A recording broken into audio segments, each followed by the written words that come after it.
A really concerning story coming out of Cape Cod. That's right. It involves a licensed home daycare in Hyannis, owned by a Francil Nunes. It's been shut down. And the reason why it was shut down is, well, it's pretty alarming. It really shines a light on potential gaps in child safety. Uh-huh. At the heart of it is a man named Andre Tiago Lucas. He's a Brazilian national. Okay.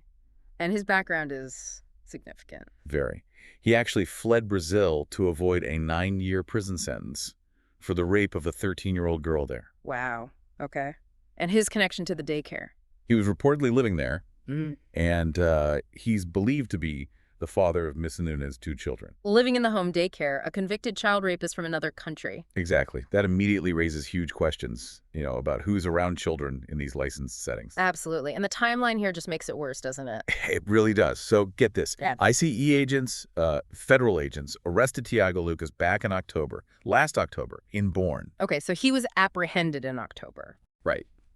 But the state agency, the Massachusetts Department of Early Education and Care, Mm-hmm. the EEC, they oversee these daycares. They didn't find out about his connection, about him living there, until 4 months after that arrest. 4 months. That's the really troubling part. Mm. Federal authorities knew, but somehow that information didn't get to the state oversight agency. So why? Why the communication gap? That seems critical. It is critical. For 4 whole months, federal authorities were aware that a convicted rapist was linked to this daycare.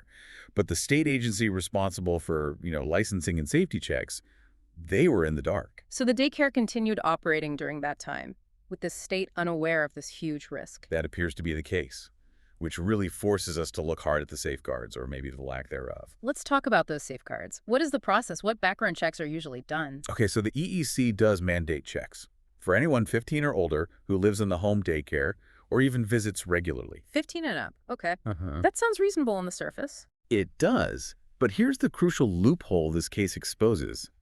Those checks. They only cover criminal history within the United States. Wait, really? Only U.S. records? Only U.S. criminal history. And on top of that, someone's immigration status isn't considered either. So, let me get this straight.